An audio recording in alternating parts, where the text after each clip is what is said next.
I'm Karen, the Weekend Craftaholic, and today I wanted to do a review of the Waffle Flowers Craft Tools mat that I got recently.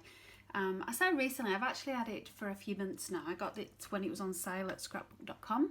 I'll put the link down below if this is something you've seen and you're interested in. And I'm just going to have a little bit of review and show you some of its uses. But this is the water medium mat. So as you can see now, I've took the plastic off. It is quite, let me just zoom in for you as well. You can see it's exactly like that. There's no reflection. It's quite deflective. So a lot of the glass mats, for example, I know will reflect. And I'm just going to talk you through it. Now, the one thing that I was a little disappointed about was the size here. I thought it was actually going to be a bit bigger. And I also thought with these that it would fit the Distress ink minis. It certainly would fit when you splotch the ink out. It certainly does fit that. But I misunderstood. I thought it would fit the ink because I tend to keep my colours on the side when I'm making cards and so on. Similarly, my little memento, I purposely don't have large pads because of storage. It wouldn't fit those either. So you can see, even if I wanted to dab that colour in, it goes off the edge. So I'm just taking it off now. I want to show you, I absolutely love this material. So it's, I don't really know what it's made of, silicone I guess. Yep, 100% silicone, lead free, no chemical coating. You can see here it says it's non-stick, waterproof and also heat resistant. So it's ideal if you like to do watercolours. I guess I just bought it with a different intention. I thought I was going to be able to do my crafting on this. Then you wouldn't see the background of my table, for example. And that's the only reason I'm disappointed, because I thought it would be bigger. Although it's 12 wide, it isn't a 12 by 12. So again, if you do 12 by 12 layouts, it wouldn't fit that. But I think it would be perfect if you do card making. I'll just show you the back before I get rid of the packaging as well. So it does mention here same details.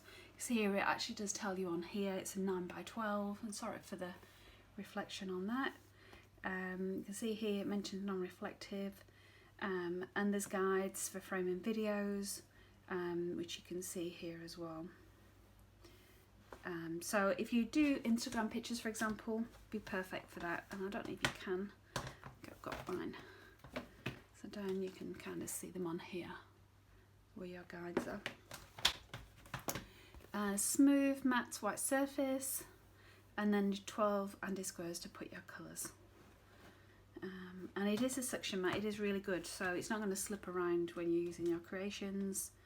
It says here you can use your heat gun or your heat tool without worrying about damaging the surface, as the dried glue peels right off. And you can just clean it with warm soapy water. My concern is probably more the warnings. Avoid sharp objects like pencils and knives, and then also some colours and pigments may stain your mat.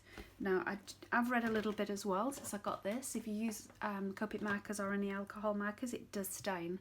So most card makers do use alcohol markers for blending and so on. Please be cautious. Okay, so I've just got a small piece of the watercolour cardstock, and I'm just going to start off with the Distress inks.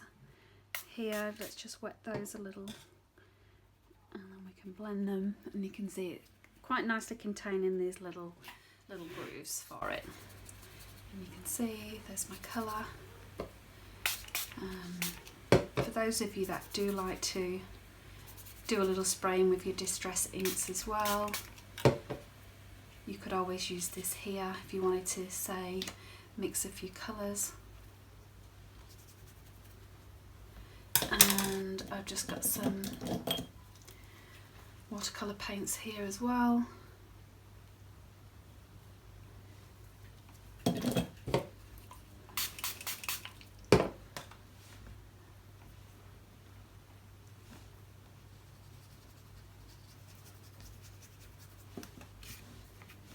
And it does keep the paper in a nice position without slipping. I've just pushed it then, but you can see, rather than having to hold on to that, I'm going around the edge here, and you can see it doesn't move. And I'm putting quite a bit of force on that, which is really good. So it's exactly what it says. It's a water matte media, and it's perfect for that. Now let me just move that out of the way. And I'm just going to wipe this off. So this is just my old rag that I've cut up towels to make some little wipes with. So I don't use baby wipes anymore. And you can see how easy that is to clean off. I would say it's not completely, I think this is going to lose its whiteness very soon, because it does seem to have left a little bit of a residue. Try with my stamp cleaner. Let's see how good that cleans off using an actual dedicated cleanser. So they came off straight away there, but I guess in these little grooves it's a little bit harder.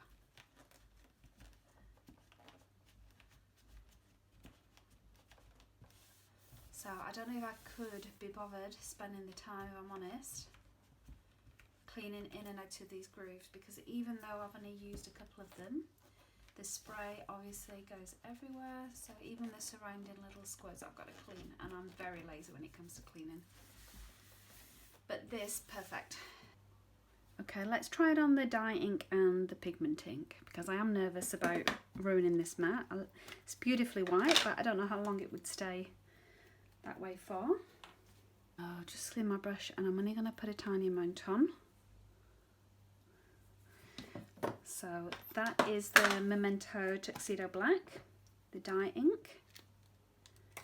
And now I'm going to try with the Brilliance Galaxy Gold pigment ink. And it's coming up a little black there just because I used it on that. Okay. And first of all, I'm going to try just with water. Oh, brilliant. So that comes off pretty much. I can still see a few marks, if I'm honest. You probably can't see it on the camera. So I'm going to try my stamp cleaner. And yep, it comes off straight away with that. And then we'll just try the stays on the solvent ink as well, whilst we're feeling brave.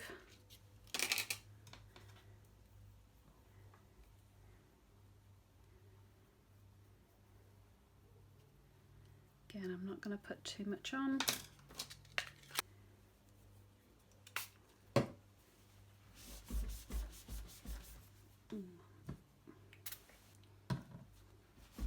Yeah, I definitely think you would need a dedicated cleanser that you would normally use. So this is something I use for my stamps to get them clean. So the other thing I want to try is some stamping for reverse images. So if I just explain what I mean, obviously this stamp will stamp in that direction, but if I want the little llama to face that way, normally I would use these paper smooches stamps, and they're the mirror blocks, so I could stamp on the stamp, then stamp that on the paper, and it would give me the reverse image of that little llama. But I believe we can do it on this. So if you don't already have stamps to do reverse stamping, this is a good idea. I'll just do one image first of all. You can see how cute he is. Okay, so the idea is, in theory, I could stamp directly onto the mat like I would on my mirror block. Oh, I've smudged it. Let's try that again. There we go, that's a better impression. And now if I very carefully place that over,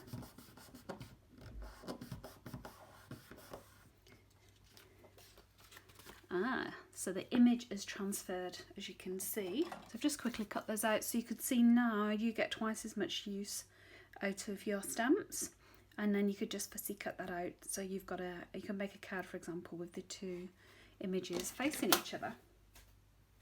And let's see how easy the VersaFine comes off. Oops, a bit of a smudge. But no problem whatsoever. Okay, now I've just stamped a little sentiment with some gold embossing powder, and we'll give that a try as well with the heat gun.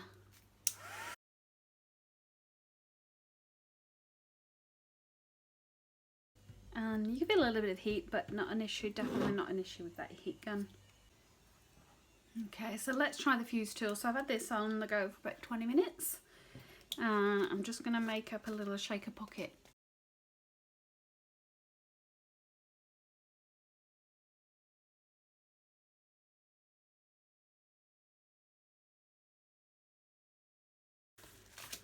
I don't know if you can see. Oh, there we go. It's gone now. It did have little impressions, but as soon as I lifted it up, they're gone. So absolutely no problem using this as a background for your fuse tool. So what do I think of it? I absolutely love it.